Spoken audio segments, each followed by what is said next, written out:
नमस्कार, कैसे हैं आप सब? आप देख रहे हैं एग्जाम हाउस। तो आज का टॉपिक आपको नजर आ रहा होगा मूल कर्तव्य। मूल कर्तव्य यानी फंडामेंटल ड्यूटीज।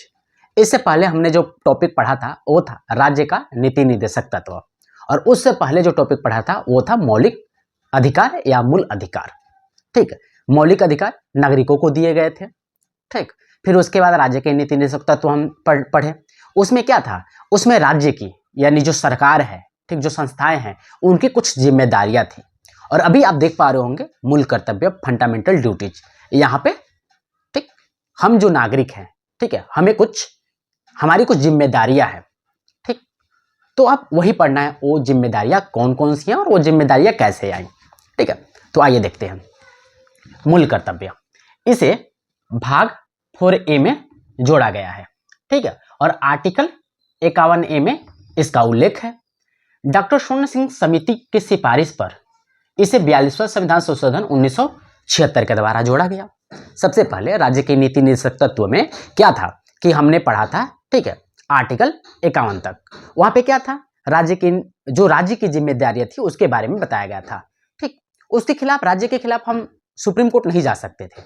ठीक है, क्योंकि वो जिम्मेदारियां हम उनकी जो भी जिम्मेदारियां थी, अगर उसको वो फुलफिल नहीं कर रहे थे, जब इलेक्शन आती है, जब आप वोट देंगे तो उन सभी जिम्मेदारियों को आप काउंट करेंगे। आखिर जो भी सरकार थी उन्होंने क्या क्या कार्य किया 5 साल में, फिर अपना जो भी मूल्यांकन होगा आप उस समय बताएंगे।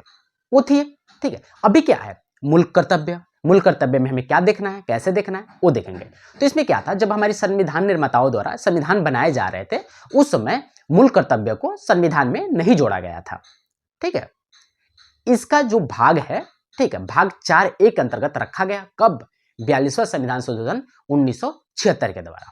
ठीक है, और ये सिफारिश करने वाले व्यक्ति कौन थे? तो डॉक्टर स्वर्ण सिंह थे। ठीक है, इनके द्वारा एक समिति बनाई गई। इन्हीं के जो सिफारिश आई, इन्हीं के सिफारिश के द्वारा क्या किया गया? 42वां संविधान संशोधन 1976 के द्वारा मूल कर्तव्य को संविधान के भाग में जोड़ा गया।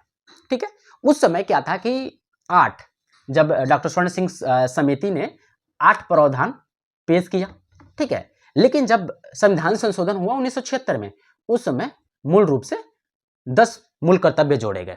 ठीक है, और फिर अभी वर्तमान में देखा जाए तो 11 मूल कर्तव्य हैं। कितने हैं? 11 कर्तव्य हैं, मूल कर्तव्य यानी लोगों के कर्तव्य हैं।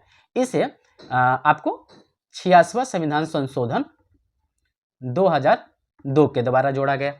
ठीक है, देखिए नजर आ रहा होगा। जो अभी वर्तमान में कितने मूल कर्तव्य हैं हमारे पास? 11 मूल कर्तव्य हैं। 86वां संविधान संशोधन 2002 के द्वारा जोड़ा गया था। ठीक है, अब इसमें हमें सबसे पहले ये देखना है कि आखिर ये मूल कर्तव्य लाने की आवश्यकता क्यों पड़ी। ठीक, तो हम एक एग्जाम्पल के तौर पे समझेंगे। अभी क्या है कि जैसे राज्य यानी राज्य नीति निर्देशक तत्व में आप राज्य की जिम्मेदारियां पढ़ रहे थे, ठीक उसी प्रकार आप एक फैमिली में रहते होंगे। आपके घर के मुखिया आपके पेरेंट्स होंगे। मान लीजिए आपके जो पेरेंट्स हैं, ठीक, उनकी कुछ जिम्मेदारियां होती हैं।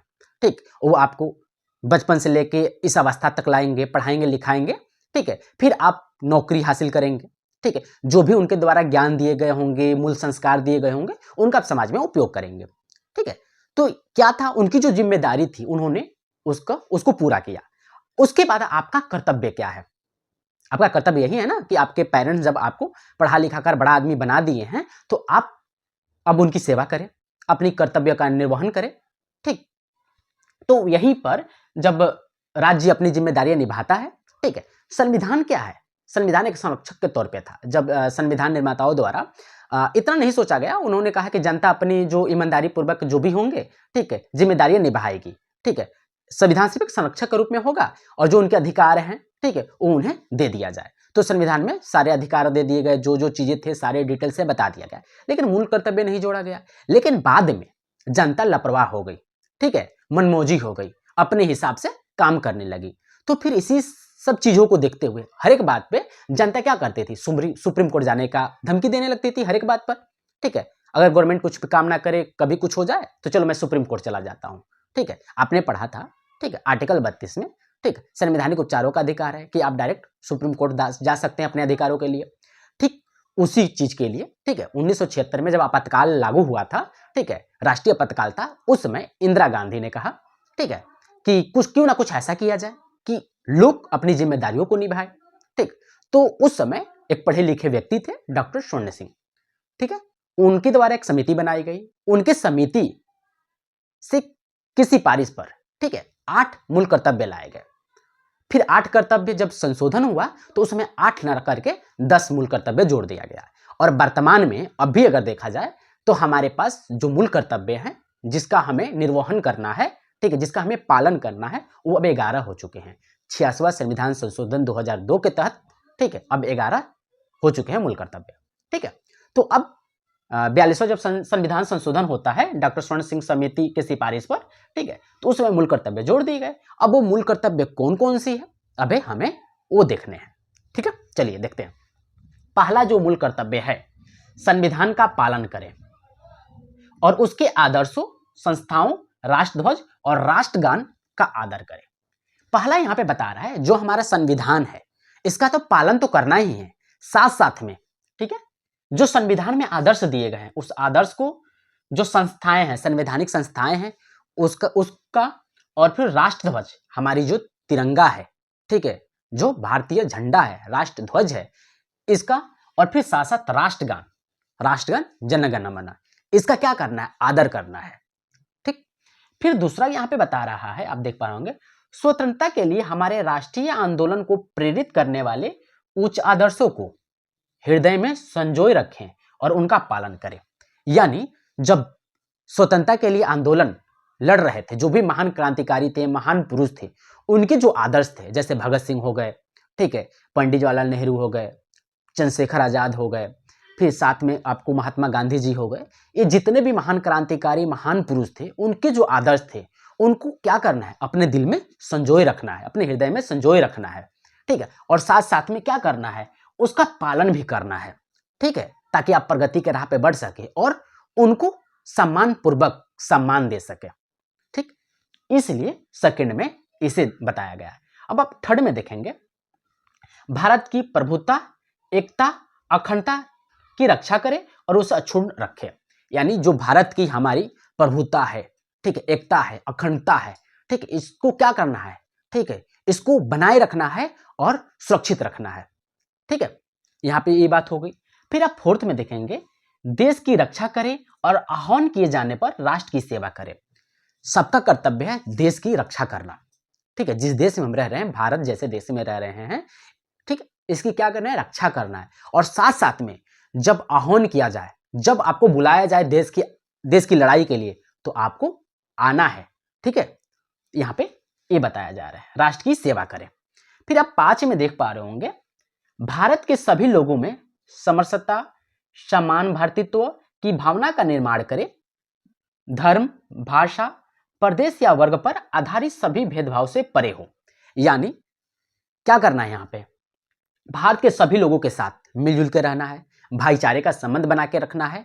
ठीक है, जो भी भाईचारे या संबंध बना के रखना है वो क्या करना चाहिए, धर्म और भाषा, प्रदेश और वर्ग से परे हो। यानी यहाँ पे रिलीजन नहीं होना चाहिए कि आप इस रिलीजन से हो, वो इस रिलीजन से है। ठीक है, या कास्टिज्म नहीं होना चाहिए, कास्ट नहीं आना चाहिए कि आप उस कास्ट के हो, आप उस कास्ट के हो। ठीक है, वर्ग, प्रदेश नहीं आना चाहिए कि आप उस प्रदेश के हो, यानी जैसे उत्तर प्रदेश से हो, आप बिहार के हो, आप दिल्ली के हो, आप पंजाब के हो, आप साउथ के हो, इस तरह की भेदभाव नहीं आना चाहिए। इन सबसे परे, इन सबसे हटकर क्या करनी चाहिए, भातृत्व की भावना रखनी चाहिए, भाईचारे की भावना रखनी चाहिए। यहाँ पे ये बताया जा रहा है। फिर उसी में बता रहा है, ऐसी प्रथाओं का त्याग करिए जो स्त्रियों के सम्मान के विरुद्ध हो। ठीक है, पहले आप देख पा रहे होंगे, आजादी से पहले ऐसी बहुत सारी प्रथाएं थी जिसको कुरीतियां बोला जाता था, ठीक है, जिसमें स्त्रियों का सम्मान नहीं किया जाता था। तो यहाँ पे ये बताया गया हमारे मूल कर्तव्य में, वैसी प्रथाओं को त्याग करना है जहां पे स्त्रियों की सम्मान ना किया जा रहा हो। ठीक है, तो अभी हम 5 तक पढ़ रहे, अब फिर देखेंगे 6 में क्या कहा जा रहा है।